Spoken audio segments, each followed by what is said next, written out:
Mas não é para ser difundido, nem para ser anunciado. Não é para ser. São documentos secretos, não tem que anunciar. Mas tem que agir. Tem que agir, tem que informar. Aconteceu alguma coisa dia que envolva 12 de dezembro, a BIM tá dia 12 de janeiro, dia 12 de dezembro, dia 12 de dezembro, general, houve uma tentativa de invasão à Polícia Federal e os relatórios da BIM apontavam que a BIM tinha conhecimento, nada foi feito. Os relatórios da BIM apontam claramente que havia ações extremistas e no aeroporto de Brasília se tentou explodir um carro-bomba com 60 mil litros de combustível. As investigações em andamento sobre a tomada de poder pelo povo, que era o ato do dia 8 de janeiro, comprovam, na verdade, que o ato ele foi chamado com antecedência.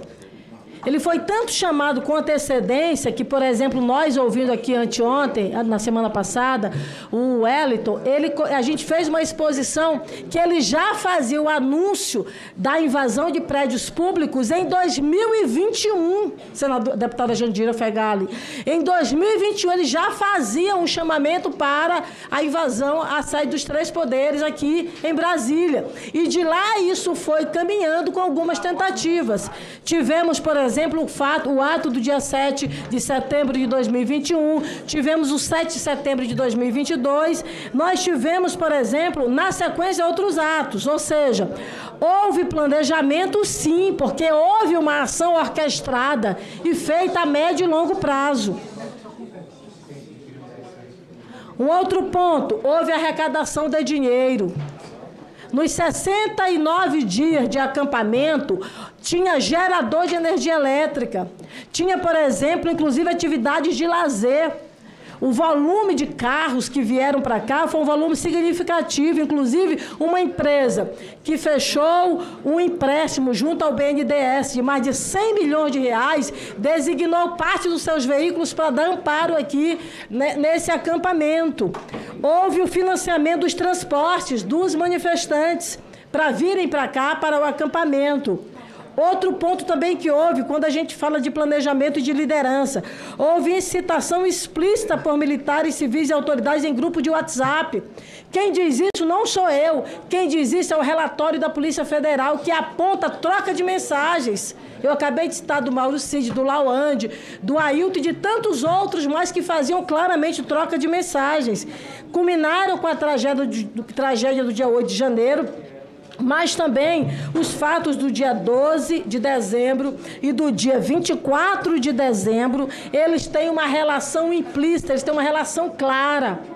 Inclusive, o delegado daqui de Brasília, que esteve já nesta comissão, ele já apontou para isso, que há uma relação clara entre o ato do dia 12 de dezembro e o ato do dia 24 de dezembro. Que o senhor disse que o senhor só soube do 12 de dezembro pela televisão. Nós vamos já chegar no 12 de dezembro. Mas eu queria ainda, só para fechar a parte aqui da ABIN, general, houve um relatório da ABIN, que foi no período pós-eleitoral, apontavam a organização de movimentos de negação do resultado das eleições. O relatório da ABIN, general, ele falava de supremacismo branco, ele falava de neonazismo com vetores mais prováveis de ameaças extremistas para a posse presidencial. Ou seja, no relatório da ABIN, há, de uma forma muito clara, uma apresentação. Veja só o que diz aqui o relatório. Eu vou ler aqui alguns pontos. Está aqui. Vou ler aqui alguns pontos desse relatório. A principal fonte de ameaça extremista à posse presidencial são movimentos que deslegitimam o Estado e também garantem uma supremacia branca e neonazista.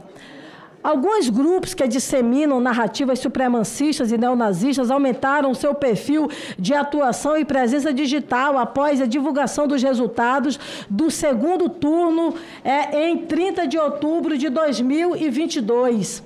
O aumento da interação e a visibilidade dos grupos imediatamente após o segundo turno indica disposição para ações de proselitismo mais amplas e interesse em interagir com extremistas de perfil ideológico diverso.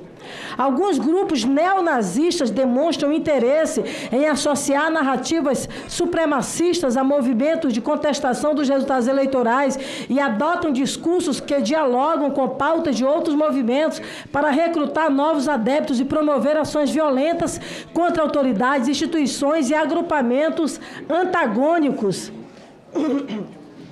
E aqui ela vai, é um relatório da ABIN, do órgão que o senhor, na verdade, era o responsável de uma forma, não é?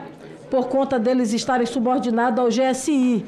Aí eles citam mais na frente, principalmente no Telegram e no Twitter, identificou-se um volume considerável de ameaças contra os membros do Poder Judiciário e contra o presidente da República eleito.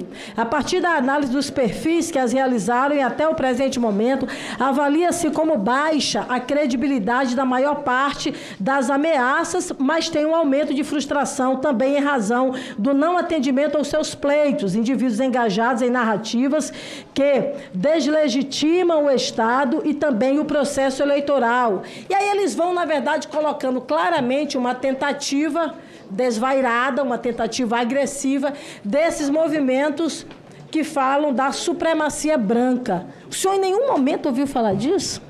Não.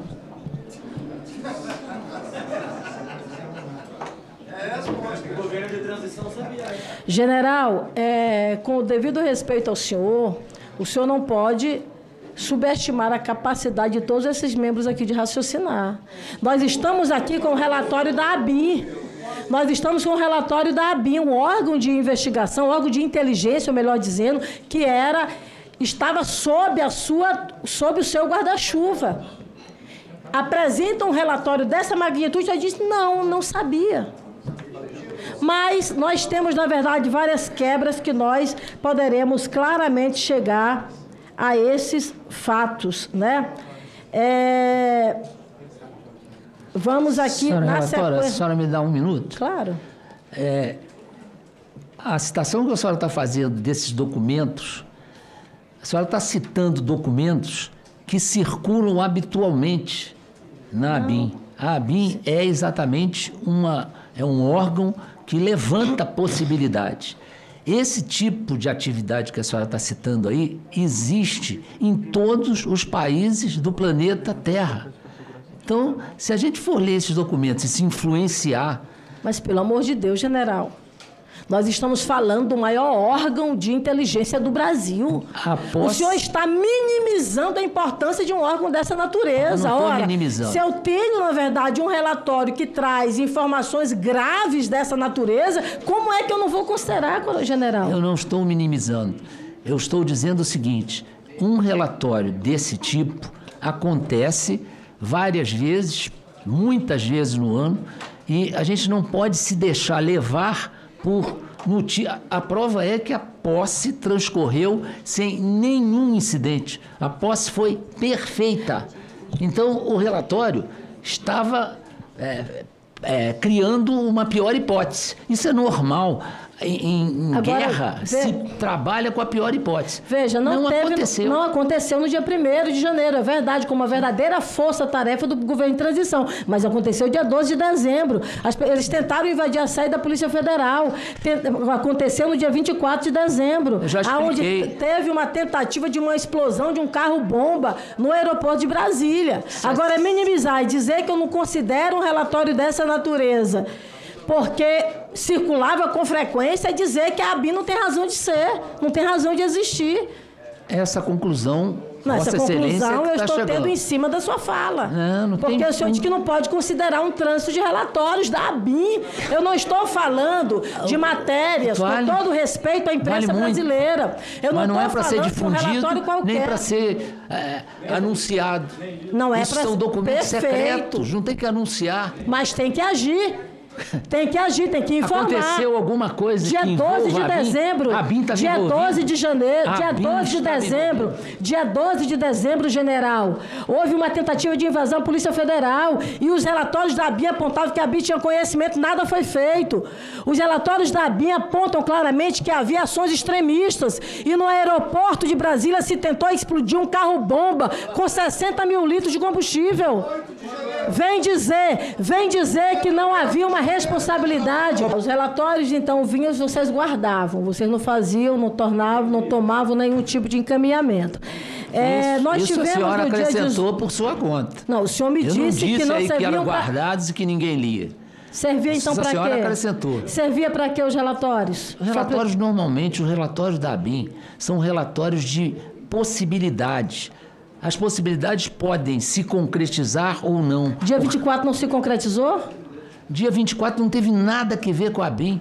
Foi uma atividade isolada. Pelo amor de Deus, coronel, a senhora general. Acha que foi a ABIN que botou a bomba? Não, não foi a ABIN que colocou a bomba, mas a ABIN, como órgão de inteligência, deveria alertar os órgãos que tratam com a segurança pública para fazer a sua ação operacional. Como, da mesma forma, deveria ocorrer em relação ao 12 de dezembro.